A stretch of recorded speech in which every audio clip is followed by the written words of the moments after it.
She said one thing before she turned away from the door of that church, and it stopped every sound in the room. You need to know what it was, because before she said it, she was one version of herself, worn thin by a winter that had lasted longer than any calendar could measure. And after she said it, she was something else entirely, something whole. Stay with this one. The kind of story that seems like it's about a snowstorm and a stranger and a stubborn woman with a mortgage note nobody asked for. But it isn't. It's about what a person chooses when the choosing is finally cleanly theirs. By the way, wherever in the world you're watching from right now, let me know in the comments. I love seeing how far these stories reach. Okay, where were we? She was 29 years old when she got to Harlan County, Nebraska, which is to say she arrived in the autumn of 1889 with a second-hand trunk, $11.40, and a letter of introduction written in a hand she had known since she was old enough to read. The letter was from Edmund Voss. Edmund had been her mother's older brother, her only uncle, and the man who had homesteaded a quarter section of tableland outside the small town of Ridgecroft 4 years before she was born. He had never married. He had worked the land alone and steadily for going on 30 years. And when his health began its slow descent in the spring of that year, he wrote 3 letters.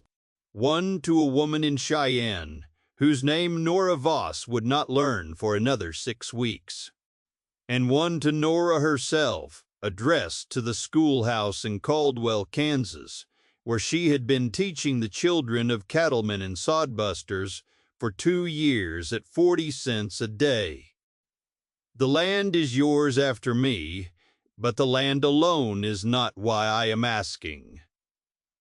There was a second reason. Edmund did not write it. He left it for her to find. Nora read the letter on a Tuesday morning in September. She gave notice that same afternoon, settled her room rent on Wednesday, and caught the northbound stage on Thursday. That was Nora Voss entirely. She was not a woman who needed 2 weeks to reach a decision already made. She was the kind of person who looked at a thing, honestly decided what it required, and did it. She had been teaching herself that economy since she was 17, and her father died and left her mother and 2 younger sisters with a house needing a new roof, and winter coming on. She had learned to measure only the distance between the problem and the work, and not to look too long at anything else.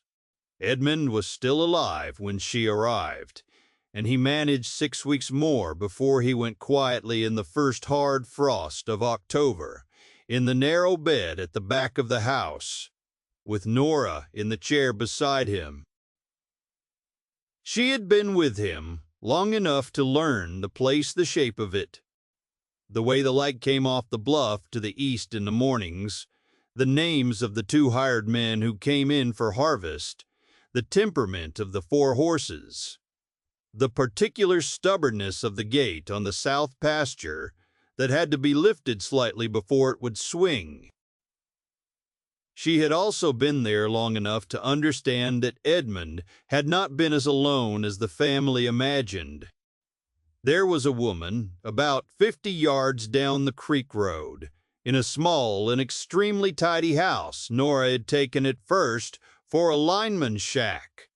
She kept a garden that was, even in October, orderly and productive in ways that made Nora's own efforts look hasty. Her name was Abigail Trent. She was 53 years old, a widow, and she had been Edmund's neighbor and closest friend for 11 years.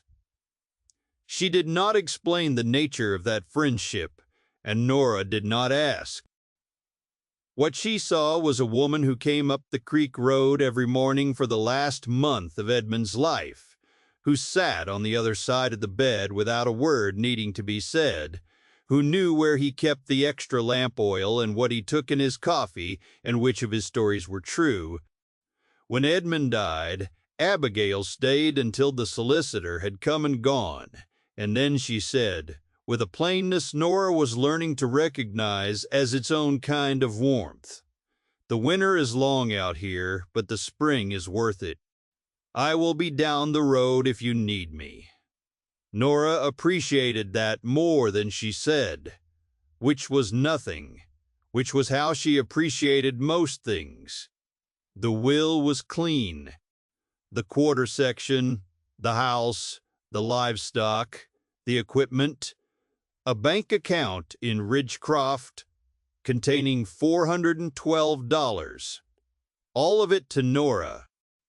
The solicitor, Harlan Webb, was a slight and careful man in his early 60s, with ink on 2 fingers of his right hand at all times, and the quiet manner of someone who had carried other people's secrets long enough to become nearly transparent. He read the will, answered her questions without embellishment, and told her that a man named Clarence Dills had already approached him twice about acquiring the property. He paused after saying Dills's name the way a person pauses after setting something heavy down. She asked who Dills was. Webb told her. Dills owned the largest operation in that part of the county, 1,200 acres running west of Ridgecroft along the creek, built through inheritance, marriage, and what Webb's careful language described as strategic acquisition. He wanted Edmund's quarter section because it sat against the south end of his range, and its creek access was the only reliable water for 3 miles. He had made Edmund an offer twice in the last 4 years. Edmund's refusals, Nora gathered, had been characteristically brief. Nora thanked Webb for the information. She walked back to the homestead in the late October dark and stood at the gate of the south pasture. She lifted it and swung it, and went through and stood in the field for a while. She did not count the acres or calculate the water rights or think about Clarence Dills at all. She thought about Edmund writing her name in a document and putting a reason in it he didn't finish putting into words. She thought he trusted me to catch up. She decided to stay. The 2 hired men, Pete Gruber and a younger hand everyone called Wick, on account of his habit of appearing wherever something was about to burn, informally and without ceremony. They found their tools where they had left them, checked the horses, and got on with things. Nora noticed this and found it admirable. She paid them what Edmund had paid them, which was fair. She wrote to Webb about securing the south pasture boundary. She got the stove in working order. She learned which boards in the barn floor were soft and which nails in the paddock fence were pulling loose, and she fixed them. Her father had taught her that a person who knew how to fix what was breaking was worth 10 people who only knew how to describe the break. The first snow came early in November, thin at first, but by the 3rd week of the month it was serious, and the temperature at night dropped to places that made the horses restless. Pete Gruber arrived at the barn one morning with ice on his mustache and said it was going to be a winter. He said it the way a doctor tells you something you already suspect. Nora believed him. She was checking the hay supply in the loft on a Sunday, calculating what they had against what the stock would need for 4 months, when Wick hollered from the yard. She came down the ladder and looked out. There was a figure at the far edge of the yard, beyond the fence line, standing in the snow, a woman, standing very still, which was alarming, given the temperature. She was carrying a satchel pressed against her chest with both arms, wearing a coat that had been adequate for a different climate. Nora could see the hem flapping in the wind, and there was no give in the figure's posture, because the figure had stopped, having give to spare some miles back. Nora pulled on her heavy coat and walked out into the yard. She had picked up the axe handle, leaning against the barn wall, out of habit and pure caution, and she carried it loosely, not raised, just present. She stopped about 8 feet from the woman and looked at her. Perhaps 35, maybe younger, hard to tell, given the cold and the exhaustion. Her hair was dark and pinned back with the pins working loose. Her eyes were black and entirely steady. She was not going to fall, that was evident. She had decided some distance back that she was not going to fall, and she had stuck to it.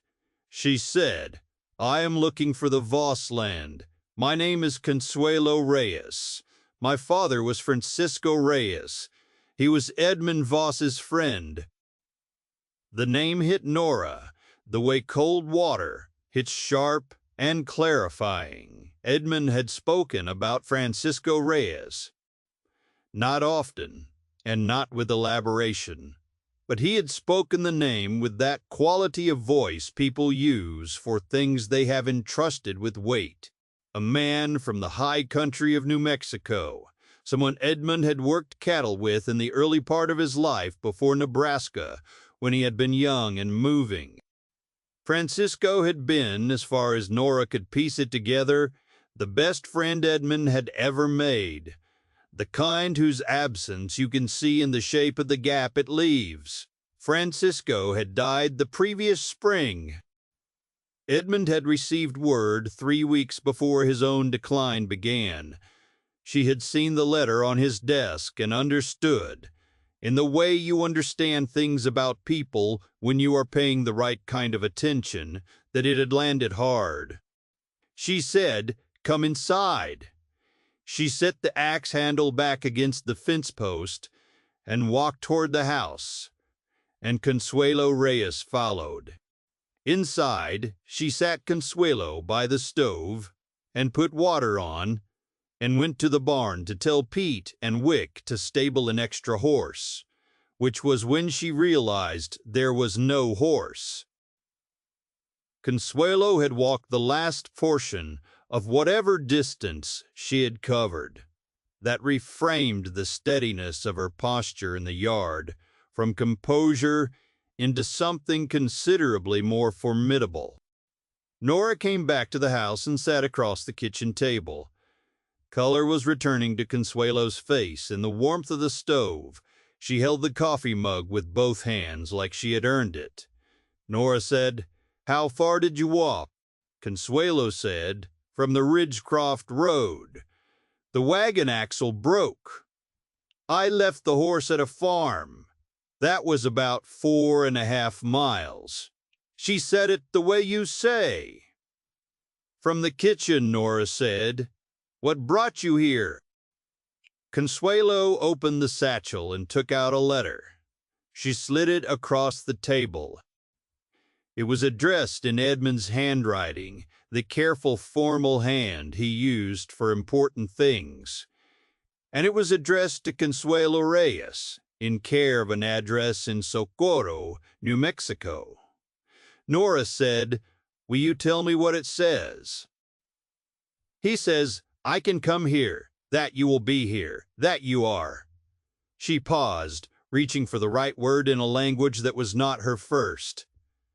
"Someone who will be honest with me. He says there is work and a wage and a room if I want it, and that you will have no obligation to provide any of those things. But that if I choose to come and you choose to refuse me, he leaves me the address of a woman in Ridgecroft who can help me find another situation." She looked at Nora directly. She said, "He said you would not refuse me. But he also made provision in case he was wrong about you, because he was a careful man." Nora felt something move in her chest. She didn't name it. She said, "He was a very careful man." She said, The room is the south room off the hall. No window on the east wall, but it's warm closest to the chimney. Pete and Wick will expect you in the morning, and I won't explain you, and you won't need me to. The wage is the same as theirs, Consuelo said. What about the letter? Nora said, keep it. She thought of Edmund at his desk, writing 3 letters. She thought he knew exactly what he was doing. He always had. She had simply not known all of what he was doing until now. That was the second reason. The first days of December were the working-in days, the ones where a new person either proves something or doesn't. Nora watched without appearing to watch. She had learned it teaching, where staring at a child who was struggling made the struggling heavier. You watched from the side and you learned everything. What she learned about Consuelo Reyes in those first 2 weeks, she learned from working beside her and from the evidence of things done when Nora was not present. Consuelo was extraordinary with horses. Not in the showy style of a person who wants you to notice, but in the quiet, deep way of someone who has understood animals long enough to have stopped needing to prove it. The 4 horses were within a week. Nora noticed this before she understood the cause, and then one morning she watched through a gap in the barn boards and saw Consuelo move through the stalls with an unhurried sureness that was like watching water move downhill, exactly as fast as it should be. She learned that Consuelo could stretch a supply of anything 20% further without appearing to deprive anyone of anything. She learned that when Pete Gruber nailed a board on the fence in the wrong orientation, Consuelo waited until he had moved on, pulled the board, and renailed it correctly without a word. Pete came back past it an hour later and looked at it for a moment and went on. He knew.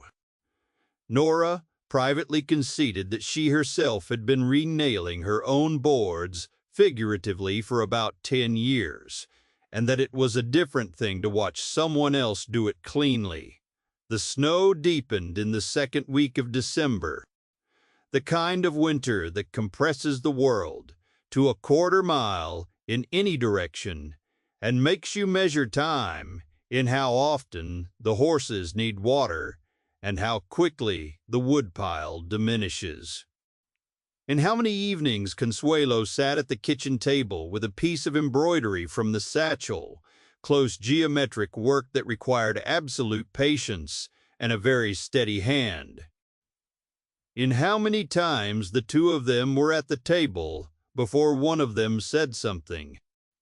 The number went up, and then down, and then the silence changed its quality, stopped being the silence of 2 people waiting, and became the silence of 2 people who had simply stopped waiting. On the 14th evening, Consuelo looked up from the embroidery and said, "What was she like?" "Your mother. Edmund wrote about her." Nora said, "Stubborn, but the kind of stubborn that's actually love." Consuelo said, "My father was the same." Nora said Edmund too. Maybe that's why they understood each other. Consuelo said, "Yes, I think that is why." Neither of them said anything for a while after that.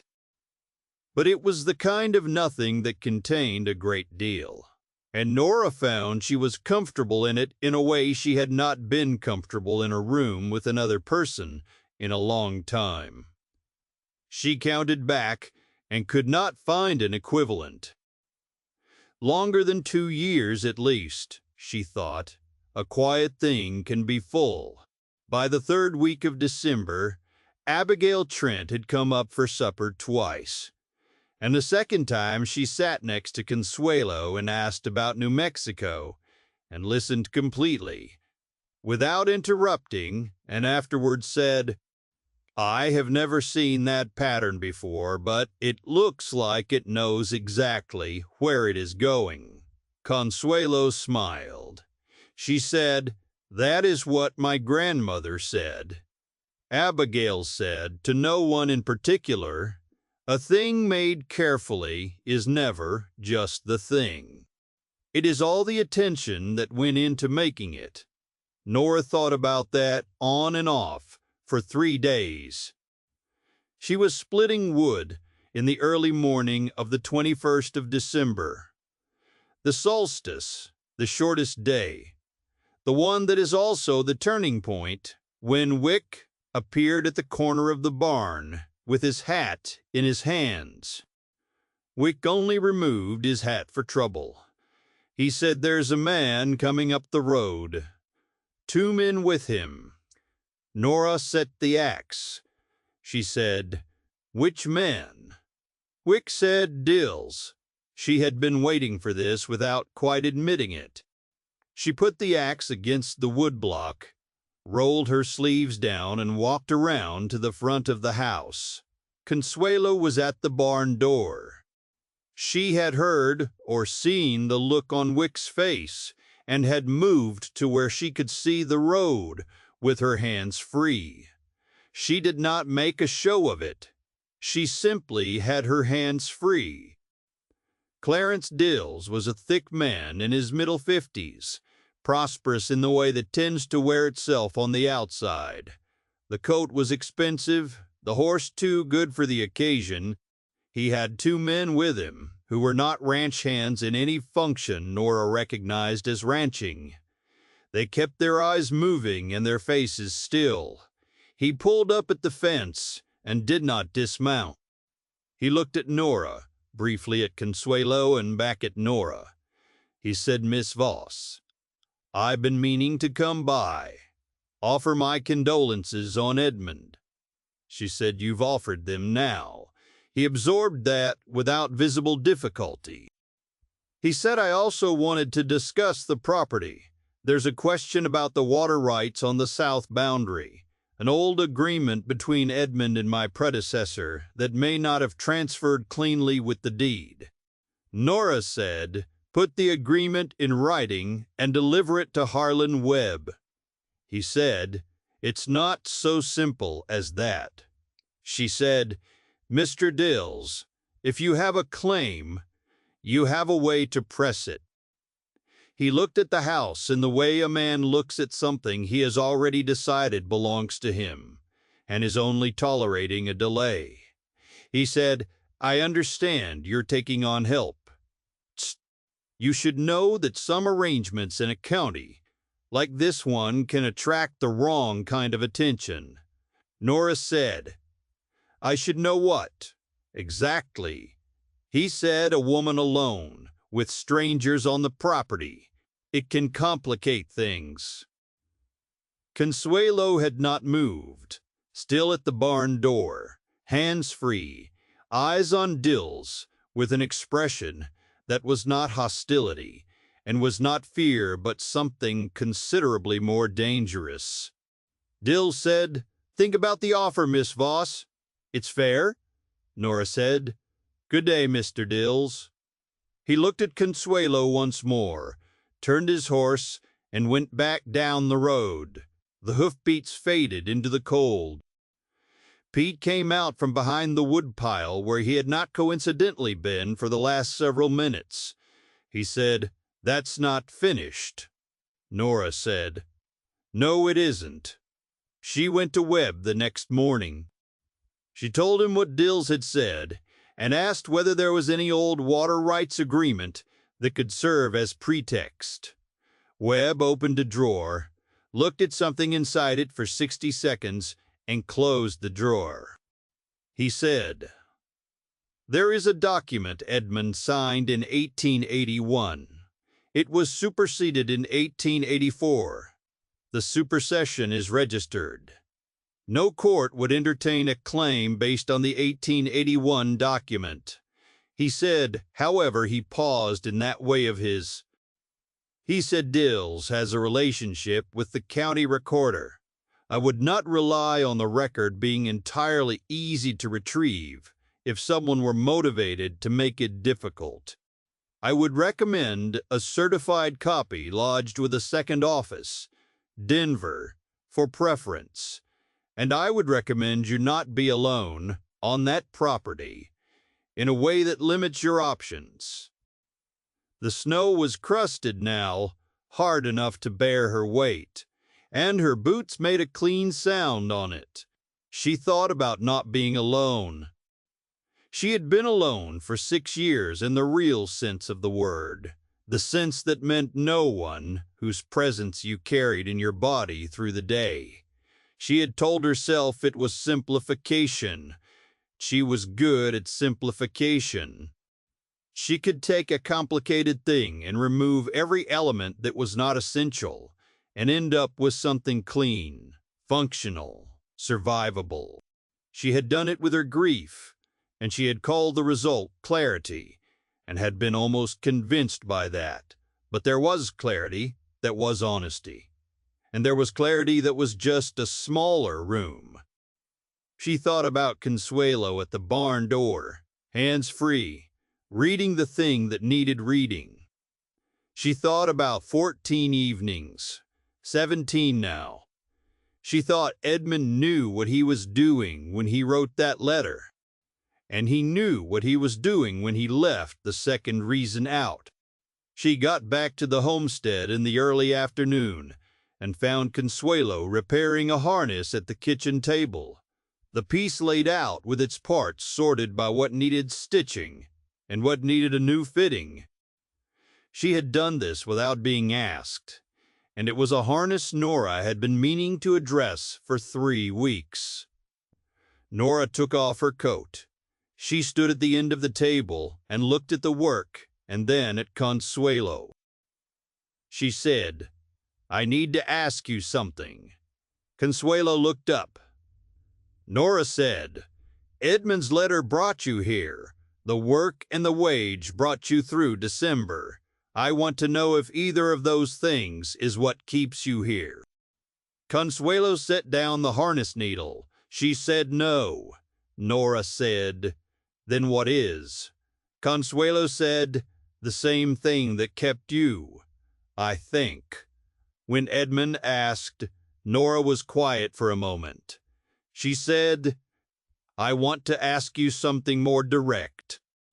Consuelo waited. She said, "I want you to stay, not as a hired hand, not as a favor to Edmund," as she measured the next word carefully and used it because it was the right one as mine, "and I would be yours." She had not made a speech of it.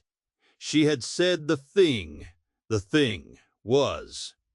That was the only way she knew to say important things, and it was, she suspected, the only way that would work with Consuelo, who also dealt in plainness.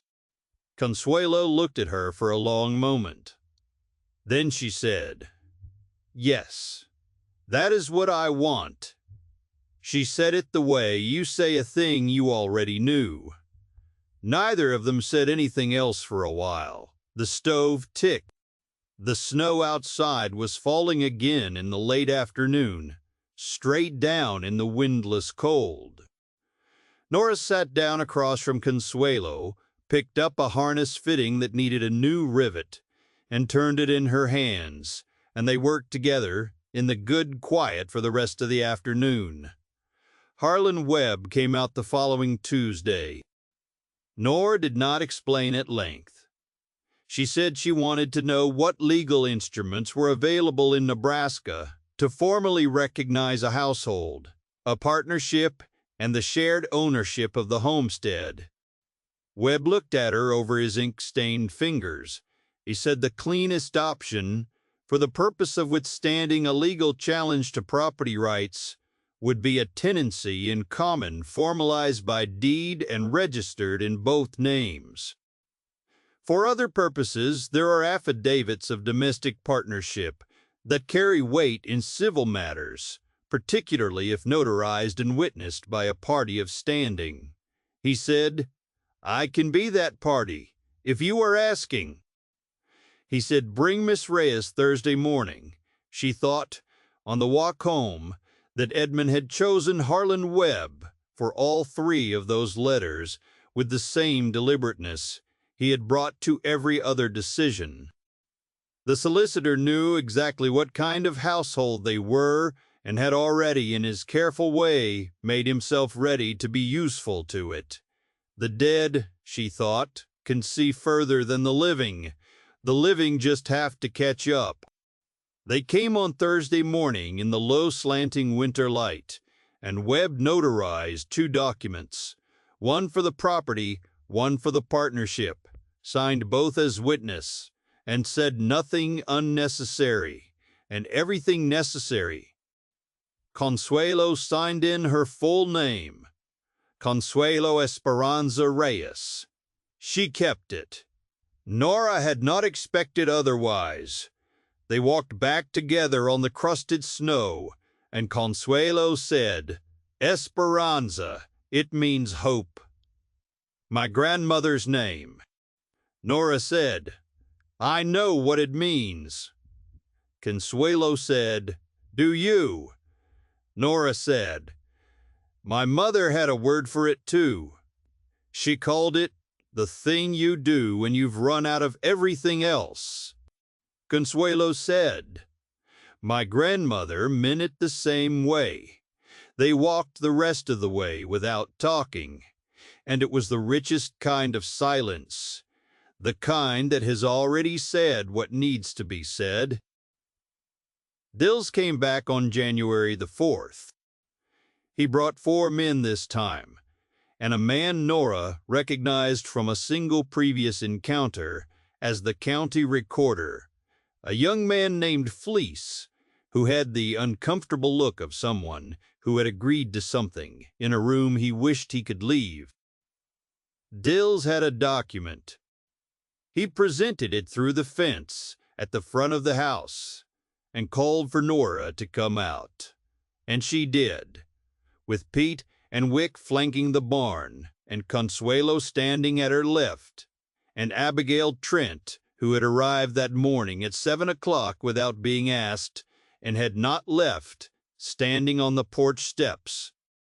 Dills said the document was an affidavit from a witness claiming Edmund Voss had verbally agreed to give Dills's operation access to the South Creek in perpetuity, predating and superseding the 1881 deed language. Nora said, "Give it to my solicitor." He said, "This is a county matter. Mr. Fleece represents the recorder's office and has the authority to place a temporary encumbrance on the deed pending review." Nora said, "Did you receive a registered copy of 2 property instruments filed with your office on the 27th of December?" Fleece said, "Yes, I did receive those." She said, "Are they registered?" She said, "Then you also received the notice that certified copies are held in Denver with the state recorder, and that any encumbrance on the Voss property without the participation of the second named holder requires her written consent." She gestured to Consuelo. She said, "That is the second named holder." Fleece looked at Dills. Dills looked at Consuelo. Consuelo looked at Dills with the same quality of attention she gave horses, measuring, steady, unafraid. "Dills, you have a fabricated affidavit, a superseded legal instrument, and a county recorder standing on my property without a valid order. If you put that document through Harlan Webb's office, we will welcome the review. If you don't, I will suggest to Webb that we consider what remedies are available for harassment of a registered deed holder." Dills said, "You don't have people enough out here to make threats." Nora said, "Count them." He looked Pete, Wick, Abigail on the steps, Consuelo at her left, 2 of Wick's cousins, who had been in the barn for the past hour, because Wick had mentioned the previous afternoon that the 4th seemed a good day to bring them by. Dills sat on his horse a moment longer than was comfortable. He looked at the document in his hand. He looked at Fleece, who was now very interested in the horizon. He folded the document and put it in his coat. He said, "Nora said, 'Good day, Mr. Dills.'" He turned and rode, and his 4 men rode with him, and Fleece rode hardest, and the sound of them went away down the road and did not come back. He said, "A man who folds his own paper and rides is done." She thought about this and decided he was right. Webb confirmed it in a letter the following week, having heard from Fleece directly that Dills had not filed any complaint and was not expected to. Given that the Denver filing made any challenge a state-level matter that would invite exactly the kind of scrutiny. The letter included a note in Webb's careful hand that said, "Your uncle was a good judge of character. I have always thought so.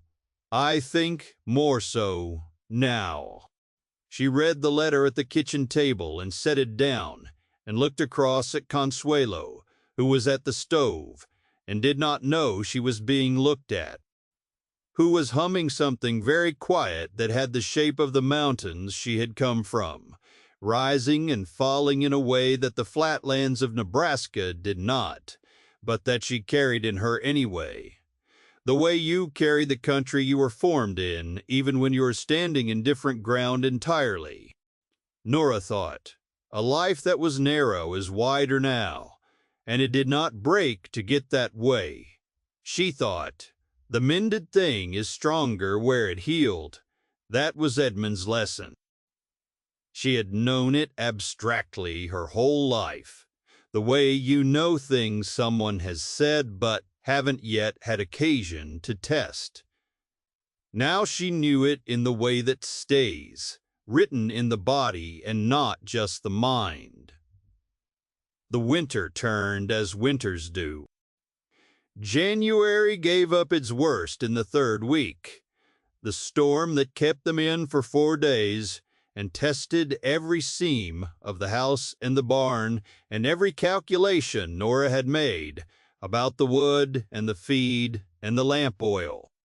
Every calculation held, partly because Nora was careful, and partly because Consuelo's adjustments had left more margin than Nora had known to account for. They came out of the 4 days intact, and the horses were fine, and the house was warm. On the 5th morning Nora woke before light and went out onto the porch. The world was entirely still under 2 feet of new snow, and the stars were out and enormous. The particular enormous of a clear, cold January sky over open land, where there is nothing between you and the sky but cold air. She stood in it for a while. Consuelo came out a few minutes later and stood beside her. Her breath made a slow, small cloud. They stood together, looking at the dark and the stars and the white land. "Consuelo," said, "my father used to say that the sky looks biggest from the places that have been hardest." Nora said he was right. She said it the way you say a thing that fits every corner it needs to fit. February came in mild by comparison, and there were mornings when you could smell the change in the air beneath the cold, the faint beginning of what would eventually become the particular smell of Nebraska in March, the wet and the thaw, and the turning sake. Nora was not impatient for it. She was content, in a way she had not been content in many years. The middle way between settled and restless that she had not known had a name until she was standing in it. She taught Consuelo to splice a rope in the evenings.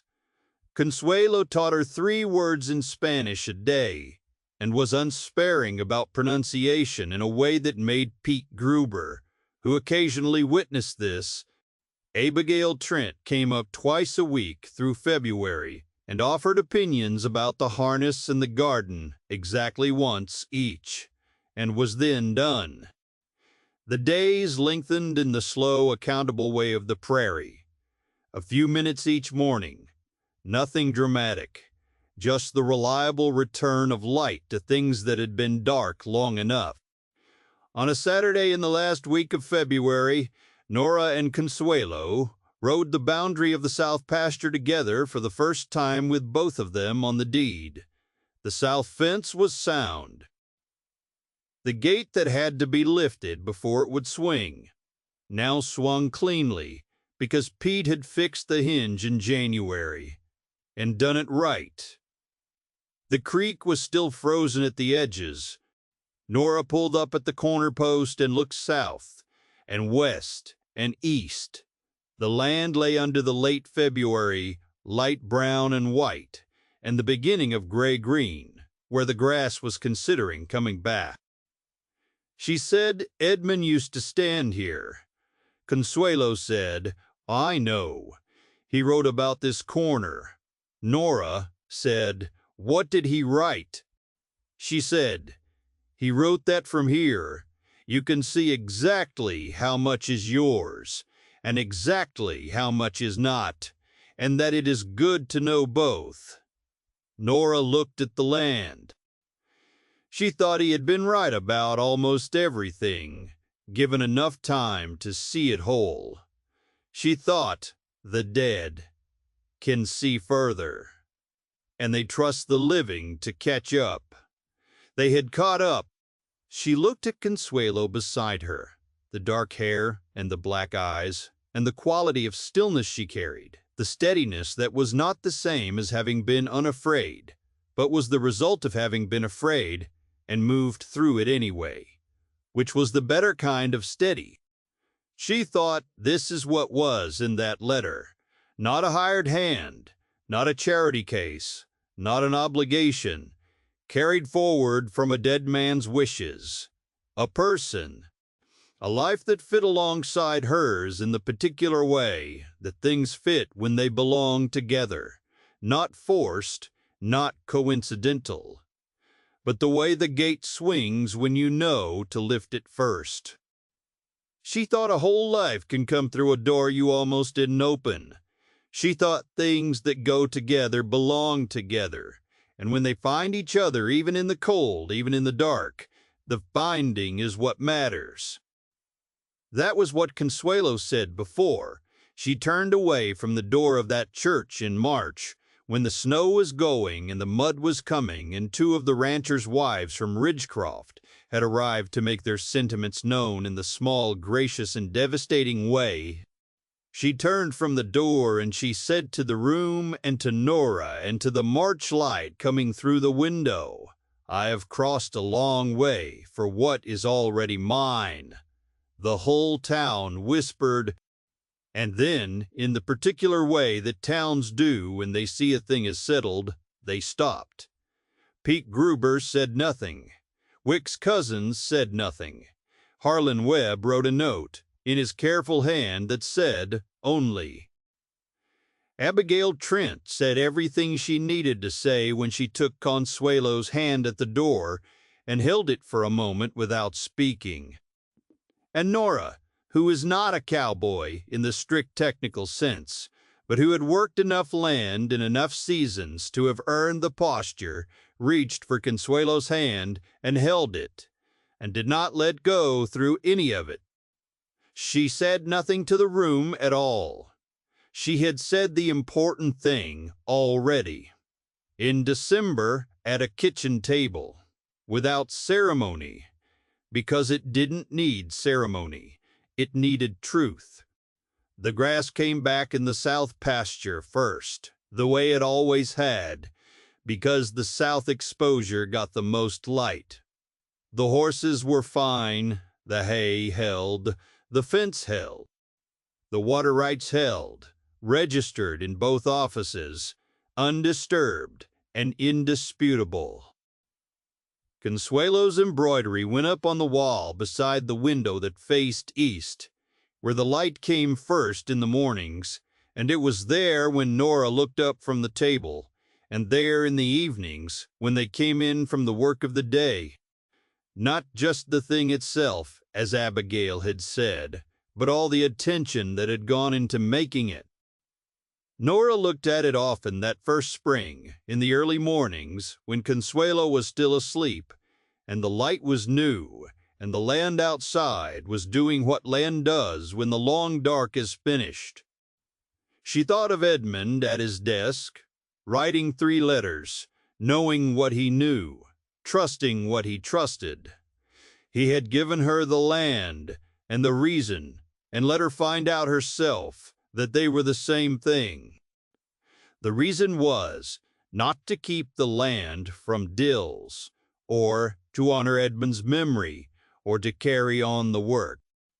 The reason was this, that a life lived alone can be honest and sufficient, but it cannot be full in the way that a life lived with someone whose presence you carry in your body through the day can be full. He had lived it with Francisco Reyes for the years they worked together, and had lived the absence of it for the years after. And he had known, in the clear-eyed way of a man who had stopped telling himself useful lies, what it had cost him. He had not made that cost for Nora. He had seen further, and he had trusted her to catch up. Things that go together belong together. She had not known that was the sentence when she was standing in the south pasture in October, but she knew it now. She knew it the way the body knows things, the way you know the weight of a tool you have used long enough, without counting, without measuring, by feel. She set her coffee on the table and went to the door and opened it and stood in the light of the March morning, the mud and the new grass and the horses moving in the field. And Consuelo came up behind her. It was theirs. It had taken a winter to become fully theirs, and it was worth every day of the winter. Nora thought a whole life can come through a door you almost didn't open. She had almost not opened it.